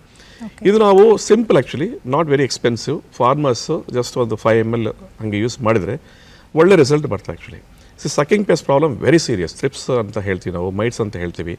ಸೊ ನಾವು ಕೆಮಿಕಲ್ಸ್ ಯೂಸ್ ಮಾಡ್ತಾ ಇರ್ತಾರೆ actually. So different chemicals use ಮಾಡ್ತಾರೆ ಆ್ಯಕ್ಚುಲಿ. ನಾವೇನೆಂದರೆ we are not against chemicals use ಮಾಡಿ ಕಡಿಮೆ ಮಾಡಿ. ಸೊ ಒಂದ್ಸಲ ಕೆಮಿಕಲ್ಸ್ ಯೂಸ್ ಮಾಡಿ, ಇನ್ನೊಂದು ಸಲ ಬಯೋಪೆಸ್ಟೈಡ್ಸ್ ಯೂಸ್ ಮಾಡಿ, then next neem products use ಮಾಡಿ, ಪೊಂಗಮೆ ಪ್ರಾಡಕ್ಟ್ಸ್ ಯೂಸ್ ಮಾಡಿ. ಸೊ ಈ ಥರ ನಾವು ಹೇಳ್ತಾ ಇರ್ತೀವಿ. ಇದು ಸ್ಪೆಷಲಾಗಿ ನಾವು ಡ್ರಿಪ್ನಲ್ಲಿ ಕೊಡುವಾಗ ರೈತರು ಏನಂದರೆ ನೆಮಟೋಡ್ ಪ್ರಾಬ್ಲಮ್ಸ್ ಕಡಿಮೆ ಆಗಿದೆ ಅಂತ ಹೇಳ್ತಾರೆ. ನೆಮಟೋಡ್ ಪ್ರಾಬ್ಲಮ್ಸು ತುಂಬ ಕಡಿಮೆ ಆಗಿದೆ ಅಂತ ಹೇಳ್ತಾರೆ. Indian institute of horticulture research, ಭಾರತೀಯ ತೋಟಗಾರಿಕಾ ಸಂಶೋಧನಾ ಸಂಸ್ಥೆ ಒಂದು ಟೆಕ್ನಾಲಜಿ ಅವರು ಫಾರ್ಮರ್ಸ್ಗೆ ಹೆಲ್ಪ್ ಮಾಡೋಕ್ಕೆ ಒಂದು ತೊಗೊಂಡಿದ್ದಾರೆ ಆ್ಯಕ್ಚುಲಿ. ಇದು ಮೈಕ್ರೋನ್ಯೂಟ್ರಿಯೆಂಟ್ಸ್ ಇರ್ತದೆ ಇದರಲ್ಲಿ. ಮೈಕ್ರೋನ್ಯೂಟ್ರಿಯೆಂಟ್ಸು ಇದು ರೆಗ್ಯುಲರಾಗಿ ಸ್ಪ್ರೇ ಮಾಡಿದರೆ, ಡ್ರಿಪ್ನಲ್ಲಿ ಯೂಸ್ ಮಾಡ್ಬೋದು. ಸ್ಪ್ರೇ ಮಾಡಿದರೆ ಆ್ಯಕ್ಚುಲಿ ಮೈಕ್ರೋನ್ಯೂಟ್ರಿಯೆಂಟ್ಸು ನಾವು ಸ್ಮಾಲ್ ಕ್ವಾಂಟಿಟೀಸ್ನಲ್ಲಿ very effective method actually, economically very easy actually for them. So ಈ ಮೈಕ್ರೋನ್ಯೂಟ್ರಿಯೆಂಟ್ಸ್ ಲೋಡ್ ನಾವು ಜಾಸ್ತಿ ಮಾಡ್ತೀವಿ ಆ್ಯಕ್ಚುಲಿ, ಭೂಮಿನಲ್ಲಿ ಜಾಸ್ತಿ ಮಾಡ್ತೀವಿ. ಸ್ಪ್ರೇ ಮಾಡುವಾಗ ಆ್ಯಕ್ಚುಲಿ ತರಕಾರಿನಲ್ಲಿ ನಾವು ಏನು ಮಾಡ್ತೀವೋ ಅದು ಹಣ್ಣು ತೊಗೊಳ್ತೀವಿ, ಅದರಲ್ಲಿ ಮೈಕ್ರೋನ್ಯೂಟ್ರಿಯೆಂಟ್ಸ್ ಜಾಸ್ತಿ ಆಗ್ತವೆ. ನಾನು ಮುಖ್ಯವಾಗಲಿ ರೈತರು ಕೇಳೋದೇನೆಂದರೆ ಮೈಕ್ರೋನ್ಯೂಟ್ರಿಯೆಂಟ್ಸ್ ಯೂಸ್ ಮಾಡೋದು ಜಾಸ್ತಿ ಮಾಡ್ಕೋಬೇಕು ಅವರು. ಅದ್ರ ಬಗ್ಗೆ ಅವಗಾಹನ, ಅದು ಮಾಹಿತಿ ಅವರು ಎಲ್ಲಿ ಅಂತ ನಾನು ಹೇಳ್ತೀನಿ, ಯೂನಿವರ್ಸಿಟೀಸ್ ಹೇಳ್ತಾರೆ, ಭಾರತೀಯ ತೋಟಗಾರಿಕಾ ಸಂಶೋಧನಾ ಸಂಸ್ಥೆ ಅವರು ಹೇಳ್ತಾ ಇದ್ದಾರೆ. ಸೊ ಮೈಕ್ರೋನ್ಯೂಟ್ರಿಯೆಂಟ್ಸು ಜಾಸ್ತಿ ನಾವು ಯೂಸ್ ಮಾಡಿದರೆ ರೆಸಿಸ್ಟೆನ್ಸು ಡೆವಲಪ್ ಆಗ್ತದೆ ಆ್ಯಕ್ಚುಲಿ. ಕೆಮಿಕಲ್ಸು ಕಡಿಮೆ ಯೂಸ್ ಮಾಡ್ಬೋದು. ಕ್ವಾಲಿಟಿ ಆಫ್ ದ ಪ್ರಾಡ್ಯೂಸು ಆ್ಯಕ್ಚುಲಿ ಜಾಸ್ತಿ ಚೆನ್ನಾಗಿರ್ತದೆ. ದೆನ್ ಹ್ಯೂಮನ್ ಹೆಲ್ತ್ ಅಂತ ಹೇಳ್ತೀವಿ. Ultimately plant health, human health, animal health, total environment interlinked actually. ಈ ಹ್ಯೂಮನ್ ಹೆಲ್ತ್ ಬಗ್ಗೆ ನಾವು ಮಾತಾಡುವಾಗ ಮೈಕ್ರೋನ್ಯೂಟ್ರಿಯೆಂಟ್ಸು ತುಂಬ ಕಡಿಮೆ ಇದೆ. ನಾವು ಊಟ ಮಾಡ್ತಾ ಇದ್ವಿ, ನಮ್ಮ ಮಕ್ಕಳಿಗೂ ನಮ್ಮ ಮೊಮ್ಮಕ್ಕಳಿಗೂ ಆ್ಯಕ್ಚುಲಿ ರೆಸಿಸ್ಟೆನ್ಸ್ ಕಡಿಮೆ ಇದೆ ಅಂತ ಹೇಳ್ತಾ ಇದ್ವಿ. ರೆಸಿಸ್ಟೆನ್ಸ್ ಯಾಕೆ ಕಡಿಮೆ ಇದೆ ಅಂತಂದರೆ ಕರೋನಾ ಪೀರಿಯಡ್ದಲ್ಲಿ ನಾವು ಜಿಂಕ್ ಜಾಸ್ತಿ ಯೂಸ್ ಮಾಡಿ, ಜಿಂಕೋವೇಟ್ ಯೂಸ್ ಮಾಡಿದಂತೆ ಕರೋನಾ ಪೀರಿಯಡ್ನಲ್ಲಿ ಗೌರ್ಮೆಂಟ್ ಎಲ್ಲ ಸಪೋರ್ಟ್ ಮಾಡಿದ್ರು ಆ್ಯಕ್ಚುಲಿ. ನಾವು ತರಕಾರಿ ನಾವು ತೊಗೊಳ್ತಾ ಇದ್ವಿ, ಅದರಲ್ಲಿ ಜಿಂಕ್ ಕಡಿಮೆ ಇದೆ. ಊಟ ಮಾಡ್ತಾ ಇದ್ವಿ, ಅದರಲ್ಲಿ ಜಿಂಕ್ ಕಡಿಮೆ ಇದೆ. ಸೊ ಈ ಮೈಕ್ರೋನ್ಯೂಟ್ರಿಯೆಂಟ್ಸು, ಜಿಂಕ್, ಕ್ಯಾಲ್ಶಿಯಂ, ಐರನ್ನು ಇದೆಲ್ಲ ಸೊ ನಾವು ಭೂಮಿಗೆ ಸೇರಿಸ್ಬೇಕು ಆ್ಯಕ್ಚುಲಿ. ಎಕ್ಸ್ಟರ್ನಲಿ ನೀವು ಪ್ರೊವೈಡ್ ಮಾಡಬೇಕು ಆ್ಯಕ್ಚುಲಿ. ಇದು ಆರ್ಗ್ಯಾನಿಕ್ ಫಾರ್ಮಿಂಗ್ನಲ್ಲಿ approved actually. Micronutrients use organic ಫಾರ್ಮಿಂಗ್ನಲ್ಲಿ approved actually. So sustainable agriculture, ಸುಸ್ಥಿರ ವ್ಯವಸಾಯ ಅಂದರೆ ಆ್ಯಕ್ಚುಲಿ ನಾವು ಕೆಮಿಕಲ್ಸ್ ಕಡಿಮೆ ಮಾಡಬೇಕು, ಖರ್ಚು ಕಡಿಮೆ ಮಾಡಬೇಕು, ದೆನ್ ಇಳುವರಿ ಜಾಸ್ತಿ ಮಾಡ್ಕೋಬೇಕು. ಸೊ ಆವಾಗ ನಾವು ಪ್ರೊಡಕ್ಟಿವಿಟಿ ಜಾಸ್ತಿ ಆದಮೇಲೆ ಪಾಪ್ಯುಲೇಷನ್ ಇನ್ಕ್ರೀಸ್ ಆಗ್ತಾ ಇದೆ. ಅದಕ್ಕೆಲ್ಲ ಹೆಲ್ದಿ ಫುಡ್ ಕೊಡಬೇಕು, ಹೆಲ್ದಿ ಇಂಡಿಯನ್ ಸೊಸೈಟಿ ಇರಬೇಕು. ಸೊ ಅದಕ್ಕೆಲ್ಲ ನಾವು ಪ್ರತಿಯೊಬ್ಬರು ನಾನು ಹೇಳೋದೆಲ್ಲ ಅಷ್ಟೇ. ತುಂಬ ಜನ ಇಂಡಸ್ಟ್ರೀಸ್ನ ಹೆಲ್ಪ್ ಮಾಡಿದೆ, ಈಗಲೂ ಹೇಳೋದು ಅಷ್ಟೇ ಆ್ಯಕ್ಚುಲಿ. ಸೊ ನಾನ್ ಕೆಮಿಕಲ್ ಮೆಥಡ್ಸ್, ಬಯೋಪೆಸ್ಟಿಸೈಡ್ಸ್, ಬಯೋಫರ್ಟಿಲೈಸರ್ಸ್, ಜೈವಿಕ ಗೊಬ್ಬರಗಳು, ಜೈವಿಕ ಕೀಟನಾಶಕಗಳು ಜಾಸ್ತಿ ಉಪಯೋಗಿಸಬೇಕು. ರೈತರಿಗೂ ಮಾಹಿತಿ ಕೊಡಬೇಕು. ಇವಾಗ ನಾನು ಹೇಳೋದೆ ಅಂದರೆ ಅಮೃತ, ಓನ್ಲಿ 10% ಫಾರ್ಮರ್ಸ್, 145 ಮಿಲಿಯನ್ ಹೆಕ್ಟರ್ಸ್ ಇದೆ ನಮ್ಮದು ಇಂಡಿಯಾದಲ್ಲಿ. ಸೊ ಅದರಲ್ಲಿ only 10% of the land is under biopesticides and biofertilizers use. 90% of the farmers, 90% of the land actually biopesticides ಬಗ್ಗೆ ಮಾಹಿತಿ ಇಲ್ಲ. ಸೊ ಜೈವಿಕ ಕೀಟನಾಶಕ, ಜೈವಿಕ ಗೊಬ್ಬರ ಅಂದರೆ ಗೊತ್ತಿಲ್ಲ ಅವ್ರಿಗೆ, ಏನು ಮಾಡಬೇಕು ಅಂತ ಗೊತ್ತಿಲ್ಲ ಆ್ಯಕ್ಚುಲಿ. ಅದು ಹೆಂಗೆ ನಾವು ಬೆಳೆಸ್ಕೋಬೇಕು ಅಂತ ಗೊತ್ತಿಲ್ಲ. ಸಿಂಪಲ್ ಮೆಥಡ್ ನಾನು ಹೇಳಿದೆ. ಸೊ ನಾವು ತಿಪ್ಪೆ ಗೊಬ್ಬರನಲ್ಲಿ ಬೆಳೆಸ್ಕೋಬೋದು, ಬೇವಿನ ಹಿಂಡದಲ್ಲಿ ಬೆಳೆಸ್ಕೋಬೋದು, ಆಮೇಲೆ ವರ್ಮಿ ಕಾಂಪೋಸ್ಟ್ನಲ್ಲಿ ನಾವು ಹಾಕಿ ನಾವು ಇದು ಮಾಡ್ಕೋಬೋದು. ಸೊ ಈ ಥರ ವಿವಿಧ ಪ್ರೊಸೀಜರ್ಸು ನಾವು ರೈತರಿಗೆ ಹೇಳಬೇಕು. ದೆನ್ ಆ ಅವೇರ್ನೆಸ್ ನಾವು ಕೊಡಬೇಕು. ಸೊ ಫ್ರಮ್ ದ ಇಂಡಸ್ಟ್ರಿ ನಾನು ಎಲ್ಲರಿಗೂ ಹೇಳೋದಂದರೆ, ನೀವು ಎಕ್ಸ್ಟೆನ್ಷನ್ ಮಾಡಿ, ಸೇಲ್ ಮಾಡಿ, ಪ್ರಾಡ್ಯೂಸ್ ಜೊತೆ ಹೆಂಗೆ ಯೂಸ್ ಮಾಡಬೇಕು ಅಂತ ಮಾಹಿತಿ ಕೊಡಿ, ಎಫೆಕ್ಟಿವ್ ಯೂಸ್ ಮಾಡೋಕ್ಕೆ ಕೊಡಿ, ಒಳ್ಳೆ ಕ್ವಾಲಿಟಿ ಪ್ರಾಡಕ್ಟ್ ಕೊಡಿ. ಇದು ನಾನು ಹೇಳ್ತಾ ಇರೋದು ಆ್ಯಕ್ಚುಲಿ ಪ್ರತಿಯೊಬ್ಬರಿಗೆ ನಾನು ಹೇಳ್ತಾ ಇರೋದು. ಎಸ್ ಸರ್, ನಾನು ಅಪ್ಲಿಕೇಶನ್ ಬಗ್ಗೆ ಇನ್ನಷ್ಟು ಮಾತಾಡ್ತೀನಿ. ಹವ್ಯ ಸರ್, ಈಗ ನೀವು ಸರ್ವೇಯಿಂಗ್ ಬಗ್ಗೆ ಹೇಳಿದ್ರಿ, ಮ್ಯಾಪಿಂಗ್, ಲೊಕೇಟಿಂಗ್ ಅದೆಲ್ಲ ಹೇಳಿದ್ರಿ. ಇದ್ರ ಜೊತೆಗೆ ಬೀಗಲ್ ಆರ್ಕಿಟೆಕ್ಟ್, ರಿಸರ್ಚ್ ಅಂದರೆ ಅಗ್ರಿಕಲ್ಚರಲ್ ರಿಸರ್ಚಲ್ಲೂ ಕೂಡ ಕೆಲಸ ಮಾಡ್ತಾ ಇದೆ. ಅದು ಹೇಗೆ ಮಾಡ್ತಿದೆ, ಹೆಂಗೆ ಹೆಲ್ಪ್ ಆಗುತ್ತೆ? ನೀವು ಹೇಳ್ದಂಗೆ ಲೈಕ್ ನಾವು ಕೃಷಿ ಅಗ್ರಿಕಲ್ಚರ್ ಡಿಪಾರ್ಟ್ಮೆಂಟ್ ಹಾಗೂ ಫಾರೆಸ್ಟ್ ಡಿಪಾರ್ಟ್ಮೆಂಟ್ ಜೊತೆ ಕೆಲಸ ಮಾಡ್ತೀವಿ. ಅಗ್ರಿಕಲ್ಚರ್ ಯೂನಿವರ್ಸಿಟಿಗಳ ಜೊತೆನೂ ಬಹಳಷ್ಟು ಕೆಲಸ ಮಾಡ್ತಾ ಇದ್ದೀವಿ. ಈ ನಾವು ಒಂದು NDVI ಅಂತ ಒಂದು ಕ್ಯಾಮ್ರಾ ಬಳಸ್ತೀವಿ. So normalise differentiation vegetative index ಅಂತ. ಇದೇನು ಮಾಡುತ್ತೆ, ನಿಮ್ಮದು ಅಗ್ರಿಕಲ್ಚರ್ ಪ್ಲಾಂಟ್ಸ್ ಮೇಲೆ ಹಾರಿದಾಗ ರಿಫ್ಲೆಕ್ಷನ್ ಮೂಲಕ ಯಾವ ಪ್ಲಾಂಟ್ ಹೆಲ್ತಿ ಇದೆ, ಯಾವ ಪ್ಲಾಂಟ್ ಅನ್ಹೆಲ್ತಿ ಇದೆ ಅನ್ನೋದನ್ನ ಅದು ಹೇಳುತ್ತೆ. ಗ್ರೀನ್ ಕೆನೋಪಿ ಅಂತ, ಅದರದ್ದು ಹಸಿರು ಬಣ್ಣ ಚೆನ್ನಾಗಿದ್ದರೆ ರಿಫ್ಲೆಕ್ಷನ್ ರೇಟ್ ಜಾಸ್ತಿ ಇರುತ್ತೆ, ಗ್ರೀನ್ ಬಣ್ಣ ಕಡಿಮೆ ಇದ್ದಂಗೆ ರಿಫ್ಲೆಕ್ಷನ್ ರೇಟ್ ಕಡಿಮೆ ಇರುತ್ತೆ. ಅದು ನಮ್ಮದೇ ಆದಂಥ ಫಾರ್ಮುಲಾಸ್ ಇರುತ್ತೆ. ಅದನ್ನು ನಾವು ಸ್ಟಡಿ ಮಾಡಿದಾಗ ಗೊತ್ತಾಗುತ್ತೆ, ಓಕೆ ಈ ಏರಿಯಾದಲ್ಲಿ ಇನ್ಫೆಕ್ಷನ್ ಜಾಸ್ತಿ ಇದೆ ಅಂತ. ಈ ಒಂದು ಕ್ಯಾಮ್ರಾ ಏನಿದೆ ಬಹಳಷ್ಟು ಸೈಂಟಿಫಿಕ್ ಅನಾಲಿಸಿಸ್ಗೆ ಸಹಾಯ ಆಗುತ್ತೆ. ಒಂದು ಸಣ್ಣ ಉದಾಹರಣೆ ಕೊಡೋದಾದರೆ, ರೀಸೆಂಟಾಗಿ ಬೆಂಗಳೂರು GKVK ಯೂನಿವರ್ಸಿಟಿಯಲ್ಲಿ ಎಂಟಮಾಲಜಿ ಡಿಪಾರ್ಟ್ಮೆಂಟಲ್ಲಿ ಡಾಕ್ಟರ್ ರಾಜಣ್ಣ ಅನ್ನೋರು ಒಂದು ಪ್ರಾಜೆಕ್ಟ್ ಇದೆ. ಅವರು ಶುಗರ್ ಕೇನ್ ಪೆಸ್ಟ್ ಇನ್ಫೆಕ್ಷನ್ ಬಗ್ಗೆ ಒಂದು ಸ್ಟಡಿ ಮಾಡ್ತಾ ಇದ್ದಾರೆ ಮಂಡ್ಯ ಡಿಸ್ಟಿಕಲ್ಲಿ. ಸೊ ಅವ್ರಿಗೊಂದು ಸಣ್ಣದಾಗಿ ಒಂದು ಪೈಲಟ್ ಪ್ರಾಜೆಕ್ಟ್ ಮಾಡಿದ್ವಿ ನಾವು. ಆ್ಯಕ್ಚುಲಿ ಅವರು ಟ್ರೆಡಿಷನಲ್ ಮೆಥಡಲ್ಲೂ ಕೂಡ ಡೇಟಾ ಕಲೆಕ್ಟ್ ಮಾಡಿದರು. ಸೊ ಎಷ್ಟು ಏರಿಯಾದಲ್ಲಿ ಇನ್ಫೆಕ್ಷನ್ ಆಗಿದೆ ಅಂತ. ನಾವು ಅವ್ರ ಜೊತೆಗೇ ಡ್ರೋನಲ್ಲಿ ಡೇಟಾ ಕಲೆಕ್ಟ್ ಮಾಡಿದ್ವಿ. ಸೊ ಎಷ್ಟು ಏರಿಯಾದಲ್ಲಿ ಇನ್ಫೆಕ್ಷನ್ ಆಗಿದೆ ಅಂತ ಸ್ಟಡಿ ಮಾಡಲಿಕ್ಕೆ. ಸೊ ನಮ್ಮದು ರಿಸಲ್ಟ್ಸ್ ಕೊಟ್ವಿ, ಅವ್ರದ್ದು ಕೊಟ್ವಿ. ಸೊ ಆಲ್ಮೋಸ್ಟ್ ನಮ್ಮದು ವಿ ವೇರ್ ಮೋರ್ ಎಕ್ಯುರೇಟ್, ನಮ್ಮದು drone data was more accurate. ಮತ್ತು ಏನು ಅಡ್ವಾಂಟೇಜ್ ಅಂತಂದರೆ, ಈಗ ಎಕ್ಸಾಂಪಲ್ ನಾವು ಫೀಲ್ಡಿಗೆ ಹೋಗಿ ಡೇಟಾ ಕಲೆಕ್ಟ್ ಮಾಡಬೇಕಂದ್ರೆ ತುಂಬ ಟೈಮ್ ಹಿಡಿಯುತ್ತೆ. ಯಾಕೆಂದರೆ ಅದು ನಾವು ಎಲ್ಲ ಕಡೆ ಓಡಾಡಬೇಕು, ಡೇಟಾ ತೆಗಿಬೇಕು, ಸ್ಯಾಂಪಲ್ ತೆಗಿಬೇಕು ಅಂತ. ನಾವು ಆಲ್ಮೋಸ್ಟ್ ಅವರು ಒಂದು ವಾರಲ್ಲಿ ಮಾಡೋ ಕೆಲಸನ we can finish it off in ನಾವು ಒಂದು ಅರ್ಧ ದಿನದಲ್ಲಿ ಮಾಡಿ ಮುಗಿಸ್ಬೋದು. ಸೊ ಡ್ರೋನ್ದು ಅಡ್ವಾಂಟೇಜ್ ಅಂದರೆ, ನಾವು ಏನೇ ಕೆಲಸ ಸೈಂಟಿಫಿಕ್ ಅನಾಲಿಸಿಸ್ಗೆ ನಾವು ಬಹಳಷ್ಟು ಟೈಮ್ ತೊಗೊಳ್ಳೋಂಥ ಕೆಲಸನ ನಾವು ಅರ್ಧ ದಿನ ಅಥವಾ 1 ಅವರಲ್ಲಿ ಮಾಡಿ ಮುಗಿಸುವಂಥ ಒಂದು ಸ್ಟ್ರೆಂತ್ ಇದೆ ಈ ಡ್ರೋನ್ ಟೆಕ್ನಾಲಜಿಗೆ. ಅದೊಂದು. ಎರಡನೇದು, ನಾವು ಆಗಲೇ ಹೇಳ್ದಂಗೆ ಕೆಲವೊಂದು ಡೇಟಾಗಳು ನಮ್ಮ ನೇರ ಕಣ್ಣಿಗೆ ಕಾಣಿಸೋದಿಲ್ಲ. ಸೊ ಈ NDVI ಅಂತ ಅಡ್ವಾಂಟೇಜ್ ಬಂದುಬಿಟ್ಟು, ಈಗ ಅಂಡರ್ ದ ಲೀಫ್ ಏನಾದರೂ ಪೆಸ್ಟ್ ಇನ್ಫೆಕ್ಷನ್ ಆಗಿದ್ದರೆ ನಮಗೆ ನೇರ ಕಣ್ಣಿಗೆ ಗೊತ್ತಾಗಲ್ಲ, ಅದು ನಾವು ಅಲ್ಲಿ ಹೋಗ್ಬಿಟ್ಟು ಸ್ಟಡಿ ಮಾಡೋದೋದ್ರೆ. ಸೊ ಇದು ವೈಡ್ ಏರಿಯಾದಲ್ಲಿ ಎಲ್ಲ ಪ್ರಿಸೈಸಾಗಿ ಡೇಟಾ ತೆಗೆದುಬಿಟ್ಟು ನಮಗೆ ರಿಸಲ್ಟ್ಸ್ ಕೊಡುತ್ತೆ. ಓಕೆ, ಇಷ್ಟು ಏರಿಯಾದಲ್ಲಿ ಇನ್ಫೆಕ್ಷನ್ಸ್ ಆಗಿದೆ ಅಂತ ಹೇಳ್ಕೊಂಡು. ಅರೆ ಎಟ್ ಪ್ರೆಸೆಂಟ್ ನಾವು ಯಾವ ಪೆಸ್ಟ್ ಯಾವ ಡಿಸೀಸ್ ಅಂತ ಕಂಡುಹಿಡಿಯುವಂಥ ಕೆಪಾಬಿಲಿಟಿ ಡ್ರೋನ್ ಎಟ್ ಪ್ರೆಸೆಂಟ್ ಇಂಡಿಯಾದಲ್ಲಿ ಇಲ್ಲ. ಸೊ ಈ ಒಂದು ಸಾಫ್ಟ್ವೇರ್ನ ಡೆವಲಪ್ ಆಗಬೇಕು ಅಂತಂದರೆ ಸ್ವಲ್ಪ ಟೈಮ್ ಹಿಡಿಯುತ್ತೆ. ಈ AI ಯೂಸ್ ಮಾಡ್ಕೊಂಡು ನಾವು ಇದನ್ನು ಡೆವಲಪ್ ಮಾಡ್ಬೋದು. ಅದಕ್ಕೆ ಅದರದೇ ಆದಂಥ R&D ನಡೀಬೇಕಾಗುತ್ತೆ. ಡೇಟಾ ಟ್ರೈನಿಂಗ್ ಆಗಿ ಕಾಲಕ್ರಮೇಣ ನಾವು ಆ ತಂತ್ರಜ್ಞಾನ ಕೂಡ ನೋಡ್ಬೋದು ಅನ್ಸುತ್ತೆ. ಓಕೆ, ಅಂದರೆ ಆ ಪೆಸ್ಟ್ ಸ್ಮಾಲ್ ಡೀಟೇಲ್ಸ್ ಕೂಡ ಅದರಲ್ಲಿ ಕ್ಯಾಪ್ಚರ್ ಆಗುತ್ತೆ. ಎಷ್ಟು ಎಕ್ಸಾಂಪಲ್ ಒಂದು ಪೆಸ್ಟ್ ಇದೆ ಅಂದರೆ ಎಷ್ಟು ಏರಿಯಾದಲ್ಲಿ ಇನ್ಫೆಕ್ಷನ್ ಆಗಿದೆ ಅನ್ನೋದು ಎಷ್ಟು ಏಕರ್ ಆಫ್ ಲ್ಯಾಂಡ್ ನಿಮಗೆ ಅಕ್ಯುರೇಟ್ ಆಗಿ ಗೊತ್ತಾಗುತ್ತೆ. ಇದು ಎಲ್ಲಿಗೆ ಬಳಸ್ಕೊಳ್ಬೋದು ಅಂದರೆ, ಫಾರ್ ಎಕ್ಸಾಂಪಲ್ ಈಗ ಎಟ್ ಪ್ರೆಸೆಂಟ್ ಯಾರು ಯೂಸ್ ಮಾಡ್ತಿಲ್ಲ, ಬಟ್ ಇನ್ ಫ್ಯೂಚರಲ್ಲಿ ಅಗ್ರಿಕಲ್ಚರ್ ಡಿಪಾರ್ಟ್ಮೆಂಟು ಎಷ್ಟು, ಈಗ ಎಕ್ಸಾಂಪಲ್ ರೈತರಿಗೆ ಇನ್ಶೂರೆನ್ಸ್ ರಿಲೀಸ್ ಮಾಡಬೇಕು ಅಂದಾಗ ಅವ್ರಿಗೆ ಕ್ರಾಪ್ ಡ್ಯಾಮೇಜ್ ಅನಾಲಿಸಿಸ್ ಮಾಡಬೇಕಾಗುತ್ತೆ. ಫಿಸಿಕಲಿ ವೆರಿಫೈಯಿಂಗ್ ಎಟ್ ಪ್ರೆಸೆಂಟ್ ತುಂಬ ಕಾಂಪ್ಲಿಕೇಶನ್ಸ್ ಇದೆ. ಸೊ ನಾವು ಡ್ರೋನ್ ಯೂಸ್ ಮಾಡಿಕೊಂಡು ಕ್ರಾಪ್ ಡ್ಯಾಮೇಜ್ ಅನಾಲಿಸಿಸ್ ಮಾಡಿ ಅದ್ರ ಮೂಲಕ ನಾವು ರೈತರಿಗೆ ಅವ್ರದ್ದು ಇನ್ಶೂರೆನ್ಸ್ನ ನಾವು ರಿಲೀಸ್ ಮಾಡ್ಬೋದು, ಕ್ರಾಪ್ ಇನ್ಶೂರೆನ್ಸಸ್ಗಳನ್ನ. ಓಕೆ, ಸೊ ನೀವು ಯಾವ ಟೆಕ್ನಾಲಜಿ ಯೂಸ್ ಮಾಡ್ತಾ ಇದ್ದೀರಾ ಪ್ರೆಸೆಂಟ್ಲಿ? ನಾವು NDVI ಮತ್ತು ಥರ್ಮಲ್ ಡ್ರೋನ್ ಇದೆರಡನ್ನ ಮೇಜರ್ ಆಗಿ ನಾವು ಯೂಸ್ ಮಾಡ್ತೀವಿ ನಮ್ಮ ಸಂಸ್ಥೆಯಲ್ಲಿ. ಓಕೆ, ಅಂದರೆ ರಿಯಲ್ ಟೈಮಲ್ಲೂ ರಿಮೋಟ್ಲಿ ನಾವು ಆಕ್ಸೆಸ್ ಮಾಡ್ಬೋದು. ನಿಮಗೆ ರಿಯಲ್ ಟೈಮಲ್ಲಿ ನಿಮಗೆ ಗೊತ್ತಾಗುತ್ತೆ. ನೀವು ನಾರ್ಮಲ್ RGB ಇಮೇಜಸ್ನ ನೋಡ್ಬೋದು. ನಾನು ಹೇಳಿದಂಥ ಅನಾಲಿಟಿಕ್ಸ್ನ ನೋಡಬೇಕು ಅಂದರೆ ಅದಾದ ಪ್ರೊಸೆಸಿಂಗ್ ನಡೆಯುತ್ತೆ. ಸೊ ಒಂದ್ಸಲ ಡೇಟಾ ಕಲೆಕ್ಟ್ ಮಾಡ್ಕೊಂಡು ಬಂದು ನಾವು ಆಫೀಸಿಗೆ ಬಂದಮೇಲೆ ನಮ್ಮದು ಸರ್ವರಲ್ಲಿ ಹಾಕಿ ಅದನ್ನು ಪ್ರೊಸೆಸ್ ಮಾಡಿದ್ಮೇಲೆ ಅದು ನಮಗೆ ಒಂದು ಮ್ಯಾಪ್ ಥರ ಕೊಡುತ್ತೆ. ಫಾರ್ ಎಕ್ಸಾಂಪಲ್, ನಾನು ಈ ಒಂದು ಸಣ್ಣ ಮ್ಯಾಟ್ದು ಫೋಟೋ ತೆಗಿಬೇಕಂದ್ರೆ ಸ್ಮಾಲ್ ಗ್ರಿಡ್ಡಲ್ಲಿ ಆ ಫೋಟೋಸ್ ತೆಗೆದಿರ್ತೀವಿ. ಅದು ನಮಗೆ ಒಂದು ದೊಡ್ಡ ಮ್ಯಾಪ್ ಆಗಿ ರೆಡಿ ಆಗಬೇಕಂದ್ರೆ ನಮ್ಮ ಆಫೀಸಲ್ಲಿ ಅದು ಪ್ರೊಸೆಸಿಂಗ್ ಅಂತದ್ದು ಎಲ್ಲ 1000 ಇಮೇಜಸ್ ಸ್ಟಿಚ್ ಮಾಡಿ ಒಂದು ಸಿಂಗಲ್ ಮ್ಯಾಪ್ ಕೊಡುತ್ತೆ. ಮತ್ತು ಅದರೊಳಗಿರೋ ಲೇಯರ್ಸ್ನ ಸಪ್ರೇಟ್ ಮಾಡುತ್ತೆ. ಆ ಡೇಟಾನ ನಾವು ಯೂಸ್ ಮಾಡ್ಕೊಂಡು ಮತ್ತೆ ಸ್ಟಡೀಸ್ ಮಾಡಬೇಕಾಗುತ್ತೆ. ಅದು ನಮಗೆ ರಿಯಲ್ ಟೈಮಲ್ಲಿ ಸಿಗಲ್ಲ. ಓಕೆ ಸರ್, ಇನ್ನು ಫಾರ್ಮರ್ಸ್ಗೆ ನೀವು ಹೇಳ್ತಾ ಇದ್ರಿ ಒಂದು ಅಪ್ಲಿಕೇಶನ್ ಅಂತ ಬಂದಾಗ ಅದರದ್ದು ಮೈಕ್ರೋ ನ್ಯೂಟ್ರಿಯೆಂಟ್ಸ್ ಸ್ಪ್ರೇ ಮಾಡೋದಾಗಿರ್ಬೋದು, ಅಥವಾ ಡೈರೆಕ್ಟ್ಲಿ ರೂಟ್ಸ್ಗೆ ಮಾಡೋದು, ಮತ್ತೆ ಡ್ರಿಪ್ ಮೂಲಕನೂ ಮಾಡೋದು, ಇದನ್ನೆಲ್ಲ ಯಾವ ರೀತಿ ಎಜುಕೇಟ್ ಮಾಡ್ತೀರಾ? ಒಂದು ಫರ್ಟಿಲೈಸರ್ ಪ್ರಿಪರೇಷನ್ ಅಲ್ಲಾಗಿರ್ಬೋದು, ಅವರಿಂದ ರಿಸಲ್ಟ್ ಹೆಂಗೆ ಸಿಗ್ತಾ ಇದೆ, ಫೀಡ್ಬ್ಯಾಕ್? ಬೇಸಿಕಲಿ ನಾವೇನಂದ್ರಮ್ಮ, ಈ ಜೈವಿಕ ಗೊಬ್ಬರಗಳು ನಾವು ಡ್ರಿಪ್ ಪೂರ್ವಕ ಕಳಿಸ್ಬೋದು. ಸೊ ನಾನು ಹೇಳೋದಂದರೆ, ಇವಾಗ ಒಂದು ಬಾಟ್ಲು 1 ಲೀಟ್ರು 5 ಲೀಟರ್ಸು, ಸೊ ಅದು ಹಾಕೋದು ಸುಲಭ. ಬಟ್ ಅದು ನಾವು ಅದರಲ್ಲಿ ಏನಿದೆ, ಮೈಕ್ರೋ ಆರ್ಗನಿಸಮ್ಸ್ ಇದೆ. ನಾವಿವಾಗ ಮೊಸರು ತೊಗೊಳ್ತೀವಿ, ದೆನ್ ಹಾಲು ಒಂದು 100 ಲೀಟರ್ಸ್ ತೊಗೊಂಡು 1 ಲೀಟ್ರ್ ಮೊಸರು ಅದರಲ್ಲಿ ಹಾಕಿದರೆ ಲಿಕ್ವಿಡ್ ಫರ್ಮೆಂಟೇಷನ್ ಅಂತ ಹೇಳ್ತೀವಿ. ಸೊ ಒಂದು ದಿವಸದಲ್ಲಿ 100 ಲೀಟರ್ಸ್ ಹಾಲು ಆ್ಯಕ್ಚುಲಿ ಮೊಸರು ಆಗ್ತದೆ, ಆ್ಯಕ್ಚುಲಿ ಲಿಕ್ವಿಡ್ ಫರ್ಮೆಂಟೇಷನ್ ಅಂತ ಹೇಳ್ತೀವಿ. ಸೊ ರೈತರು ಏನಂದರೆ ಡೈರೆಕ್ಟಾಗಿ ಇದು ಯೂಸ್ ಮಾಡೋದು ಕರೆಕ್ಟ್ ಅಲ್ಲ. ಸೊ ಅವರೇನೆಂದರೆ ಒಂದು 200 ಲೀಟರ್ ನೀರು ತೊಗೊಳ್ಬೇಕು, ಅದರಲ್ಲಿ ಇದು ಬೆಳೆಸ್ಕೋಬೇಕು, ಲಿಕ್ವಿಡ್ ಫರ್ಮೆಂಟೇಷನ್ ಮಾಡಬೇಕು. 1 ಲೀಟ್ರ್ ತೊಗೊಂಡು ಸಾಯಿಲ್ ರಿಚ್ ಅಂತ ಹೇಳಿದೆ ನಾನು. So PSB, phosphorus soluble bacteria. So ಈ ಥರ ಜೈವಿಕ ಗೊಬ್ಬರಗಳು, ಜೈವಿಕ ಕೀಟನಾಶಕಗಳು.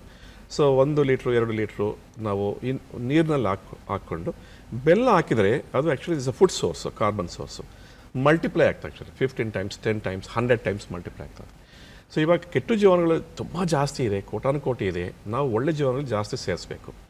ಸೊ ಖರ್ಚು ಕಡಿಮೆ ಆಗಬೇಕಂದ್ರೆ ಇದು 10 ಲೀಟ್ರ್ ನಾವು ಮಾಡಿದೆ ನಾನು, ಆದರೂ ನಮಗೆ ರಿಸಲ್ಟ್ ಸರಿಯಾಗಿ ಸಿಕ್ಕಲಿಲ್ಲ ಅಂದರೆ ಅದರಲ್ಲಿ ಪ್ರಾಬ್ಲಮ್ ಏನಂದರೆ ಅಪ್ಲಿಕೇಶನ್ ಮೆಥಡ್, ಡೆಲಿವರಿ ಮೆಥಡ್ ಅಂತ ನೀವು ಇವಾಗ ಕೇಳ್ತಾ ಇದ್ರಲ್ಲ, ಆ ಡೆಲಿವರಿ ಮೆಥಡ್ ಸಿಸ್ಟಮು ಅವ್ರಿಗೆ ಗೊತ್ತಾಗಬೇಕು. ಸೊ ನಾವು ಮೈಕ್ರೋ ಆರ್ಗನಿಸಮ್ಸ್ ಅಂದರೆ ಯಾವಾಗಲೂ ಬೆಳೆಸ್ಕೋಬೇಕು, ಅದು ಒಂದು ಇಂಪಾರ್ಟೆಂಟ್ ಸಿಸ್ಟಮು. ಡ್ರಿಪ್ನಲ್ಲಿ ಅದು ಕಳಿಸ್ಬೋದು, ಡ್ರೆಂಚಿಂಗ್ ಮಾಡ್ಬೋದು. ಇನ್ನೊಂದು ನಾವೇಂದರೆ ಬೇವಿನ ಹಿಂಡಿದಲ್ಲಿ ಇದೆಲ್ಲ ನಾವು ಹಾಕಿದರೆ 1 ಟನ್ ಬೇವಿನ ಹಿಂಡಿ ತೊಗೊಂಡು ಇದು ಒಂದು 2-3 litre actually soil and rich ಥರದ phosphorus soluble bacteria, zinc soluble bacteria, ಜೈವಿಕ ಕೀಟನಾಶಕಗಳೆಲ್ಲ ಹಾಕ್ಕೊಂಡು ಅದರಲ್ಲಿ ತೇವಾಂಶ ಮೇಂಟೈನ್ ಮಾಡಿದರೆ ಒಂದು 20 ದಿವಸದಲ್ಲಿ ಸೊ ನಾವು ಅದರಲ್ಲಿ ಬೇವಿನ ಹಿಂಡಿದಲ್ಲಿ ಆಲ್ಮೋಸ್ಟ್ ಅರೌಂಡ್ 1000 ಟೈಮ್ಸ್ ಮಲ್ಟಿಪ್ಲಿಕೇಶನ್ ಜಾಸ್ತಿ ಆಗ್ತದೆ ಆ್ಯಕ್ಚುಲಿ. ಸೊ ಈ ಬಾಟಲ್ನಲ್ಲಿ ಇವಾಗ ಒಂದು 10 crores ಇದ್ದರೆ ಅದರಲ್ಲಿ ಒಂದು 1000 crores ರೆಡಿ ಆಗ್ತದೆ ಆ್ಯಕ್ಚುಲಿ. ಆ ಬೇವಿನ ಹಿಂಡಿ ಅಂದರೆ ಒಂದು 10 ದಿವಸ ಆದಮೇಲೆ, 20 ದಿವಸ ಆದಮೇಲೆ ನಾವು ಅದರಲ್ಲಿ ಜೀವಾಣುಗಳು ಹಾಗೆ ಇರ್ತವೆ ಆ್ಯಕ್ಚುಲಿ. 10 ತಿಂಗಳಾದರೂ ಹಾಗೆ ಇರ್ತದೆ ಆ್ಯಕ್ಚುಲಿ. ಸೊ ಅದು ನಾವು ತಗೊಂಡು ನಾವು ನೀರಿನಲ್ಲಿ ಹಾಕಿ ಅದು ಸ್ಪ್ರೇ ಮಾಡ್ಬೋದು. So bio enrich neem cake ಅಂತ ಹೇಳ್ತೀವಿ ಅದು. ಸೊ ವರ್ಮಿ ಕಂಪೋಸ್ಟ್ ಅಷ್ಟೇ, ವರ್ಮಿ ಕಂಪೋಸ್ಟ್ನಲ್ಲಿ ಇದು ಬೆಳೀತದೆ ಆ್ಯಕ್ಚುಲಿ. ಸೊ ಈ ಸಿಸ್ಟಮ್ಸು ನಾವು ಯಾವಾಗಲೂ ಮೈಕ್ರೋಬ್ಸ್ ಯೂಸ್ ಮಾಡುವಾಗ ಲಿಕ್ವಿಡ್ ಫರ್ಮೆಂಟೇಷನ್ ಟೆಕ್ನಾಲಜಿ ತೊಗೊಂಡು ಅದು ಮಾಡ್ಕೋಬೇಕು. ತಿಪ್ಪೆ ಗೊಬ್ಬರನಲ್ಲಿ ಜೀವಾಣುಗಳು ಕಡಿಮೆ ಇದೆ. ಸೊ ಅದರಲ್ಲಿ ನಾವು ಸೇರಿಸ್ಬೇಕು ಆ್ಯಕ್ಚುಲಿ. ಸೇರಿಸಿದ್ರೆ ಇದೆಲ್ಲ ಬೆಳೀತದೆ ಆ್ಯಕ್ಚುಲಿ. ಸೊ ಅದು ನಾವು ರೆಗ್ಯುಲರಾಗಿ ಅಪ್ಲೈ ಮಾಡ್ತಾ ಇರಬೇಕು.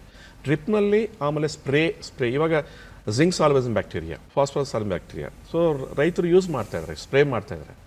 ಸೊ ಅದ್ರ ಜೊತೆ ಆ್ಯಕ್ಚುಲಿ ಕೆಮಿಕಲ್ಸ್ ಜೊತೆ ಮಿಕ್ಸ್ ಮಾಡಿಕೊಂಡು ನಾವು ಸ್ಪ್ರೇ ಮಾಡ್ಬೋದು.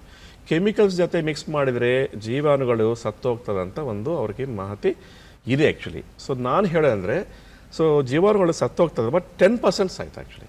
ಒಂದು 100 crores 10 crores ಹೋದರೂ ನಿಮಗೆ ಪ್ರಾಬ್ಲಮ್ ಇಲ್ಲ. ಸೊ ತುಂಬ ಕೆಮಿಕಲ್ಸ್ನಲ್ಲಿ ಈ ಜೈವಿಕ ಗೊಬ್ಬರಗಳು, ಜೈವಿಕ ಕೀಟನಾಶಕಗಳು ನಾವು ಮಿಕ್ಸ್ ಮಾಡಿಕೊಂಡು ಸಿಂಪಡಣೆ ಮಾಡ್ಬೋದು. ಅವಾಗೇನೆಂದರೆ ಸ್ಪ್ರೇ ಕಾಸ್ಟ್ ಕಡಿಮೆ ಆಗ್ತದೆ, ಲೇಬರ್ ಕಾಸ್ಟ್ ಕಡಿಮೆ ಆಗ್ತದೆ, ಸಿನರ್ಜಿಸ್ಟಿಕ್ ಎಫೆಕ್ಟ್ ಇದೆ, ಕೆಮಿಕಲ್ ಎಫೆಕ್ಟಸಿ ಜಾಸ್ತಿ ಆಗ್ತದೆ ಆ್ಯಕ್ಚುಲಿ ನಿಮಗೆ. ಸೊ ಬಯೋಪೆಸ್ಟಿಸೈಡ್ಸು, ಬಯೋಫರ್ಟೈಸರ್ ಎಫೆಕ್ಟು ಜಾಸ್ತಿ ಆಗ್ತದೆ ನಮಗೆ. ಸೊ ರೆಸಿಡ್ಯೂ ಪ್ರಾಬ್ಲಮ್ಸು ಕಡಿಮೆ ಆಗ್ತದೆ, ಎಕ್ಸ್ಪೋರ್ಟಬಲ್ ಕ್ವಾಲಿಟಿ ಅವರು ಮಾಡ್ಕೋಬೋದು. ಸೊ ಇದು ಸಿಸ್ಟಮ್, ಸಿಂಪಲ್ ಸ್ಪ್ರೇಸ್ ಆ್ಯಂಡ್ ಡ್ರಿಪ್ನಲ್ಲಿ ಮಾಡೋದು, ಬೆಳೆಸೋದು ಬೇವಿನ ಹಿಂಡಿದಲ್ಲಿ, ಆಮೇಲೆ ಫಾರ್ಮ್ ಯಾರ್ಡ್ ಮೆನ್ಯೂರ್ನಲ್ಲಿ, ತಿಪ್ಪೆ ಗೊಬ್ಬರದಲ್ಲಿ, ಇದೆಲ್ಲ ಬೆಳೆಸ್ಕೊಳ್ಳೋ ಸಿಸ್ಟಮ್ಮು ಅದು ನಾವು ರೈತರಿಗೆ ಹೇಳಬೇಕು. ಸೊ ಇದು ನಾನು ಮಾಡೋದು ಕೆಲಸ ಮುಖ್ಯವಾಗಿ ಅಂದರೆ ರೈತರು ಯೂಸ್ ಮಾಡಿ. ಸೊ ಆವಾಗ ನಿಮಗೆ ಗೊತ್ತಾಗ್ತದೆ ಆ್ಯಕ್ಚುಲಿ. ಸೊ ಜೈವಿಕ ಗೊಬ್ಬರಗಳು, ಜೈವಿಕ ಕೀಟನಾಶಕ ಚೆನ್ನಾಗಿ ಕೆಲಸ ಮಾಡ್ತದೆ ಅಂತ ನಿಮಗೆ ಐಡಿಯಾ ಬಂದ್ಬಿಡ್ತದೆ ಅಂತ ನಾನು ಹೇಳ್ತಾ ಇರ್ತೀನಿ. ಇಳುವರಿ ಇದರಲ್ಲಿ ಏನಂದರೆ ಲಾಸ್ಟಾಗಿ ನನಗೆ ಹೇಳೋದು, ಇಳುವರಿ ಜಾಸ್ತಿ ಆಗ್ತದೆ actually. All these microbes actually they're all plant growth promoters. So ಇಳುವರಿ ಜಾಸ್ತಿ ಮಾಡೋ ಕೆಪಾಸಿಟಿ ಇರ್ತದೆ, ಒಂದು ಪ್ರಾಪರ್ಟಿ ಇರ್ತದೆ. ಎಂಡೋಫೈಟಿಕ್ ಅಂತ ಹೇಳ್ತಿದ್ದು, ಆಕ್ಸಿನ್ಸು ಪ್ರೊಡ್ಯೂಸ್ ಮಾಡ್ತಾ ಇದ್ದು, ಡಿಫೆನ್ಸ್ ರಿಲೇಟೆಡ್ ಎನ್ಸೈಮ್ಸು ಪ್ರೊಡ್ಯೂಸ್ ಮಾಡ್ತಾಯಿದೆ. ಅದಕ್ಕೆ ಇಳುವರಿ ಜಾಸ್ತಿ ಆಗ್ತದೆ. ನಮಗೆ ಏನು ಪ್ರಾಬ್ಲಮ್ ಇಲ್ಲ ಅಂದರೂ ಜೈವಿಕ ಗೊಬ್ಬರ, ಜೈವಿಕ ಕೀಟನಾಶಕ ಯೂಸ್ ಮಾಡಿದರೆ ಇಳುವರಿ ಬೈ ಡಿಫಾಲ್ಟ್ ಜಾಸ್ತಿ ಆಗ್ತದೆ. ಇದು AMC ಅಂತ ಆ್ಯಕ್ಚುಯಲ್ ಮೈಕ್ರೋಬಿಯಲ್ ಕನ್ಸಾರ್ಷಿಯಾ, ಇದು ತುಂಬ ಯೂಸ್ಫುಲ್ ಆ್ಯಕ್ಚುಲಿ. ಇದರಲ್ಲಿ ಒಂದು ಫಾಸ್ಫರಸ್ ಸಾಲ್ಯುಬಲೈಸರು ರೆಸಿಸ್ಟೆನ್ಸ್ ಡೆವಲಪಿಂಗ್ ಕೆಪಾಸಿಟಿ ಇದೆ ಆ್ಯಕ್ಚುಲಿ. ಇದು ತುಂಬ ಜನ ಸ್ಪ್ರೇ ಮಾಡ್ತಾ ಇದ್ದಾರೆ. ಸೊ ಸ್ಪ್ರೇ ಮಾಡಿದರೆ ಸೊ ರೋಗ ನಿರೋಧಕ ಶಕ್ತಿ ಜಾಸ್ತಿ ಆಗ್ತದೆ ಆ್ಯಕ್ಚುಲಿ, ಬೆಳವಣಿಗೆ ಚೆನ್ನಾಗಿರ್ತದೆ ಆ್ಯಕ್ಚುಲಿ. ಸೊ ಒಳ್ಳೆ ಕ್ವಾಲಿಟಿ ಆಫ್ ದ ಫ್ರೂಟ್ಸು, ವೆಜಿಟಬಲ್ಸು ಎಲ್ಲ ರೆಡಿ ಆಗ್ತದೆ. ಸೊ ಇಳುವರಿ ಜಾಸ್ತಿ ಆಗ್ತದೆ ಆ್ಯಕ್ಚುಲಿ. ಸೊ ಕೆಮಿಕಲ್ಸ್ ಕಡಿಮೆ ಮಾಡ್ಬೋದು. ಸೊ ಕೆಮಿಕಲ್ಸ್ ಅದನ್ನು ಮಿಕ್ಸ್ ಮಾಡಿಕೊಂಡು ಮಾಡ್ಬೋದು. ಸೊ ಇದ್ರ ಬಗ್ಗೆ ಇದು ತುಂಬ ಇಂಪಾರ್ಟೆಂಟ್ ಪ್ರಾಡಕ್ಟ್ ಆ್ಯಕ್ಚುಲಿ, ಒಳ್ಳೆ important product, FCO approved product. Thank you sir. So ಹವ್ಯಾಸ್, ಕೊನೆಯದಾಗಿ ಈ ಯಂಗ್ಸ್ಟರ್ಸ್ಗೆ ಸ್ಟಾರ್ಟಪ್ ಶುರು ಮಾಡಬೇಕು ಅನ್ನೋ ಒಂದು ಎಂಥೂಸಿಯಾಸಮ್ ಇರುತ್ತೆ. ಸೊ ಅಂಥವ್ರಿಗೆಲ್ಲ ಏನು ಮೆಸೇಜ್ ಹೇಳೋಕೆ ಇಷ್ಟಪಡ್ತೀರಾ? ಮತ್ತು ಈಗಾಗಲೇ ಅಗ್ರಿಕಲ್ಚರಲ್ ಪದವೀಧರರು ಏನಿರ್ತಾರೆ ಅವರೆಲ್ಲ ಸ್ವಲ್ಪ ಕೃಷಿಯಿಂದ ಆ ಕಡೆ ಮುಖ ಮಾಡ್ತಾ ಇದ್ದಾರೆ. ಅವ್ರಿಗೆ ಯಾವೆಲ್ಲ ಒಂದು ಪ್ರಾವಿಷನ್ ಇದೆ, ಆಪರ್ಚುನಿಟೀಸ್ ಇದೆ? ನೀವು ಅದೇ ಅಗ್ರಿಕಲ್ಚರ್ ಸ್ಟೂಡೆಂಟ್ಸ್ ಅವ್ರಿಗೆ ಅಥವಾ ಇನ್ ಜನರಲ್ ಅಗ್ರಿಕಲ್ಚರ್ ಸ್ಟಾರ್ಟಪ್ ಬರಬೇಕು ಅಂದರೆ ಭಾಳಷ್ಟು ಅವಕಾಶ ಇದೆ. ಸೆಂಟ್ರಲ್ ಗೌರ್ಮೆಂಟ್ ಇರ್ಬೋದು, ಸ್ಟೇಟ್ ಗೌರ್ಮೆಂಟಿಂದ ಇರ್ಬೋದು, startup related funds mentoring program ಸುಮಾರಷ್ಟು ಕಾರ್ಯಕ್ರಮ ನಡೀತಿದೆ. Startup India seed fund national level ಸಿಗುತ್ತೆ. ಅಗ್ರಿಕಲ್ಚರಲ್ಲಿ RKVI ರಫ್ತಾರ್ ಫಂಡ್ ಅಂತಿದೆ. ಸೊ ಮೊದಲೆಲ್ಲ ಒಂದು ಮೈಂಡ್ ಸೆಟ್ ಇತ್ತು, ಓಕೆ ನಾವು ಕಂಪ್ನಿ ಶುರು ಮಾಡ್ತೀವಿ ಅಂದರೆ ಅದಕ್ಕೆ ಬಂಡವಾಳ ಯಾರು ಕೊಡೋದು ಅಂತ. ಸುಮಾರು ಜನ ಹಿಂದೆ ಉಳಿಯೋದೇ ಆ ಕಾರಣಕ್ಕೋಸ್ಕರ. ಸೊ ಸರ್ಕಾರದಿಂದ ಭಾಳಷ್ಟು ಯೋಜನೆಗಳಿದೆ, ನಾವು ಬಳಸ್ಕೊಳ್ಬೇಕಷ್ಟೇ. ನೀವು ಅದನ್ನು ಆನ್ಲೈನ್ ಸರ್ಚ್ ಮಾಡಿದ್ರೆ ನಿಮಗೆಲ್ಲ ಇನ್ಸ್ಟಿಟ್ಯೂಟ್ಗಳು ಎಲ್ಲೆಲ್ಲಿ ನಿಮಗೆ ಫಂಡ್ ಆಪ್ಷನ್ಸ್ ಇದೆ ಎಲ್ಲ ಗೊತ್ತಾಗುತ್ತೆ. ಸೊ ಸ್ಟೂಡೆಂಟ್ಸ್ ಅಥವಾ ಯಾರೇ ಈ ಥರ ಒಂದು ಅಗ್ರಿಲೇಟೆಡ್ ಸ್ಟಾರ್ಟಪ್ ಶುರು ಮಾಡಬೇಕಂದ್ರೆ ಇವುಗಳನ್ನ ಹೋಗಿ ಅಪ್ರೋಚ್ ಮಾಡ್ಬೋದು. ಆಮೇಲೆ ಇಕೋಸಿಸ್ಟಮ್ ಕೂಡ ತುಂಬ ಡೆವಲಪ್ ಆಗಿದೆ. ಅಂದರೆ ನೀವು ಒಂದು ಕಂಪ್ನಿ ಶುರು ಮಾಡಬೇಕಂದ್ರೆ ಭಾಳಷ್ಟು ರಿಸೋರ್ಸ್ಗಳನ್ನ ನಿಮಗೆ ಕೊಡಬೇಕಾಗುತ್ತೆ ಒಟ್ಟಿಗೆ. ನೀವು ಜಸ್ಟ್ ಒಂದು ಕಂಪ್ನಿ ಶುರು ಮಾಡಿ ಓಪನ್ ಮಾಡಿದ್ರೆ ಆಗಲ್ಲ, ನಿಮಗೆ ವೆಬ್ಸೈಟ್ ಇರಬೇಕಾಗುತ್ತೆ ಅಥವಾ ಅಗ್ರಿಕಲ್ಚರ್ ಇನ್ಸ್ಟಿಟ್ಯೂಟಿಂದ ನಿಮಗೆ ಪರ್ಮಿಷನ್ಸ್ಗಳು ಬೇಕಾಗುತ್ತೆ ಕೆಲವೊಂದು ವಿಷಯಕ್ಕೆ. ಸೊ ಅದಕ್ಕೆಲ್ಲದಕ್ಕೂ ಸಹಾಯ ಮಾಡಲಿಕ್ಕೂ ಕೂಡ ಇನ್ಸ್ಟಿಟ್ಯೂಷನ್ಸ್ಗಳಿದೆ. ಸೊ ಅಗ್ರಿಕಲ್ಚರ್ ಇನ್ಕ್ಯುಬೇಷನ್ ಸೆಂಟರ್ಸ್ ಅಂತ ಹೇಳ್ತಾರೆ. ಸೊ ಸ್ಟಾರ್ಟಪ್ಗಳು ಹೋಗಿ ಅಲ್ಲಿ ಇನ್ಕ್ಯುಬೇಟ್ ಆದರೆ ನಿಮ್ಮ ಫಸ್ಟಿಂದ 3 years ಅನ್ನೋ ಮಗುನ ನಾವು ಇನ್ಕ್ಯುಬೇಷನ್ ಹಾಕಿರ್ತೀರೋ ಅದೇ ಥರದ ಇನ್ಕ್ಯುಬೇಷನ್ ಸೆಂಟರ್ಸ್ ಅಂತಂದರೆ GKVK ಇದೆ. ಆಮೇಲೆ ನಿವೇದಿ ಅಂತ ಒಂದು ಇನ್ಸ್ಟಿಟ್ಯೂಟ್ ಇದೆ ಹೆಸರುಘಟ್ಟದಲ್ಲಿ, ಅವ್ರ ಹತ್ರ ಇದೆ. ಸೊ ಅಗ್ರಿಕಲ್ಚರ್ ಇನ್ಸ್ಟಿಟ್ಯೂಟ್ ಎಲ್ಲ ಇನ್ಸ್ಟಿಟ್ಯೂಟ್ ಕೂಡ ಅವ್ರದೇ ಆದಂಥ ಇನ್ಕ್ಯುಬೇಷನ್ ಸೆಂಟರ್ಸ್ ಇದೆ. ಸೊ ಈ ಎಲ್ಲ ಅಗ್ರಿ ಸ್ಟಾರ್ಟಪ್ಸಲ್ಲಿ ಹೋಗಿ ಇನ್ಕ್ಯುಬೇಟ್ ಆದರೆ ಫಸ್ಟ್ ಒಂದು 3 years ನಿಮಗೆ ಅವರು ಇನ್ಕ್ಯುಬೇಟ್ ಮಾಡಿ ನೀವು ಎಲ್ಲ ಥರನ ನಿಮ್ಮದು ಚಾಲೆಂಜಸ್ನ ಓವರ್ಕಮ್ ಮಾಡಿ ನಿಮಗೆ ಬೇಕಾದ ರಿಸೋರ್ಸಸ್ನ ಕೊಟ್ಟು ಬೇಕಾದ್ರೆ ಫಂಡಿಂಗ್ ಕನೆಕ್ಷನ್ ಕೊಟ್ಟು ನಿಮ್ಮ ಬಿಸ್ನೆಸ್ನ ಗ್ರೋ ಮಾಡಿ ಬ್ರ್ಯಾಂಡಿಂಗ್ ಮಾರ್ಕೆಟಿಂಗ್ ಎಲ್ಲವನ್ನ ಮಾಡಿಕೊಡ್ತಾರೆ. ಸೊ 3ನೇ ವರ್ಷ 4ನೇ ವರ್ಷಕ್ಕೆ ನೀವು ಯಾವಾಗ ಸ್ಟೇಬಲ್ ಆಗಿದ್ದೀರಿ ಅಂದಾಗ ನಿಮ್ಮನ್ನ ಅಲ್ಲಿಂದ ಗ್ರಾಜ್ಯುಯೇಟ್ ಮಾಡಿ ಕಳಿಸ್ತಾರೆ. ನೀವು ನಿಮ್ಮ ಪಾಡಿಗೆ ಬಿಸ್ನೆಸ್ನ ರನ್ ಮಾಡ್ಕೊಂಡು ಹೋಗ್ಬೋದು. ಸೊ ಈ ಅವಕಾಶಗಳನ್ನ ಯೂಸ್ ಮಾಡಿಕೊಂಡು ಅವರು ಅವರ ಕಂಪ್ನಿನ ಶುರು ಮಾಡ್ಕೊಳ್ಬೋದು. 2ನೇ ಪ್ರಶ್ನೆ, ಅಗ್ರಿಕಲ್ಚರ್ ಸ್ಟೂಡೆಂಟ್ಸ್ ಸುಮಾರು ಜನ ಹಿಂದುಳಿತಿದ್ದಾರೆ, ಕೃಷಿ ಕಡೆ ಯಾಕೆ ತಲೆ ಆಗ್ತಿಲ್ಲ ಅಂತ. ಅದು ತುಂಬ ಎವಿಡೆಂಟ್ ಆಗಿದೆ. ನೀವು ಹಳ್ಳಿ ಕಡೆ ಹೋದರೆ ಯಂಗ್ಸ್ಟರ್ಸ್ ಸಿಗೋದು ಭಾಳ ಕಡಿಮೆ ಇದೆ. ಏನಕ್ಕೆ ಅಂದರೆ ಅವರೆಲ್ಲ ಸಹಪಾಠಿಗಳು ಸಿಟಿಗೆ ಬಂದು AC ರೂಮ್ IT ಕಂಪ್ನಿ ಕೆಲಸ ಮಾಡ್ತಿರುವಾಗ ಯಾರು ಕೂಡ ನಾನು ಹೋಗಿ ಕೃಷಿ ಮಾಡ್ತೀನಿ ಅಂತ ಹೇಳ್ಬಿಟ್ಟು ಹೋಗೋರು ಭಾಳ ಕಡಿಮೆ. ಆದರೆ ನನ್ನ ಅನುಭವದಲ್ಲಿ ನೋಡಿದ ಪ್ರಕಾರ ಅವ್ರನ್ನ ಸೆಳೀಬೋದು. ಅದಕ್ಕೆ ಬೇಕಾದಂಥ ಒಂದು ಆಧುನಿಕ ತಂತ್ರಜ್ಞಾನದಲ್ಲಿ ನಾವು ಕೃಷಿ ಮಾಡಲಿಕ್ಕೆ ಒಂದು ಅವಕಾಶ ಮಾಡಿಕೊಟ್ಟು ಕೃಷಿಯಲ್ಲಿ ಲಾಭ ಇದೆ ಅನ್ನೋದನ್ನ ನಾವು ಅವರಿಗೆ ಅವರಿಗೊಂದು ಇನ್ಫಾರ್ಮೇಷನ್ ಕೊಡಬೇಕಾಗುತ್ತೆ ಅಥವಾ ಅದಕ್ಕೆ ಬೇಕಾದಂಥ ಒಂದು ಸಪೋರ್ಟ್ ಕೊಡಬೇಕಾಗುತ್ತೆ. ಆ ಥರ ಮಾಡಿದರೆ ಆಟೋಮೆಟಿಕ್ಕಾಗಿ ಯಂಗ್ಸ್ಟರ್ಸ್ ಬರ್ತಾರೆ ಅಂತ ನನಗೆ ಅನಿಸುತ್ತೆ. Yes, thank you so much. ಇಬ್ಬರು ನಮ್ಮ ಕಾರ್ಯಕ್ರಮಕ್ಕೆ ಬಂದು ತುಂಬ ವ್ಯಾಲ್ಯೂಯಬಲ್ ಆಗಿರುವಂತಹ ಐಡಿಯಾಸ್ನ ಥಾಟ್ಸ್ನ ಶೇರ್ ಮಾಡಿದ್ರಿ, ಇನ್ಫಾರ್ಮೇಟಿವ್ ವಿಷಯಗಳ ಬಗ್ಗೆ ಮಾತಾಡಿದ್ರಿ. Thank you so much. Thank you. ನೋಡಿದ್ರಲ್ಲ ವೀಕ್ಷಕರೇ, ಯಾವುದೇ ಒಂದು ಕ್ಷೇತ್ರ ಅಂತ ಬಂದರೂ ಅದರಲ್ಲಿ ಸವಾಲುಗಳು ಸಮಸ್ಯೆಗಳು ಇರೋದು ಸರ್ವೇ ಸಾಮಾನ್ಯ. ಆದರೆ ಇರುವಂತಹ ರಿಸೋರ್ಸಸ್ನ ಸರಿಯಾಗಿ ಕ್ರಿಯೇಟಿವ್ ಆಗಿ ಇನ್ನೋವೇಟಿವ್ ಆಗಿ ಬಳಸ್ಕೊಂಡ್ರೆ ಜಯ ಖಂಡಿತ ಅಂತ ಹೇಳ್ತಾ ಇವತ್ತಿನ ಕಾರ್ಯಕ್ರಮವನ್ನು ಮುಕ್ತಾಯಗೊಳಿಸ್ತಾ ಇದ್ದೀವಿ. ಮುಂದಿನ ಸಂಚಿಕೆಯಲ್ಲಿ ಮತ್ತೆ ಸಿಗೋಣ. ನಮಸ್ಕಾರ.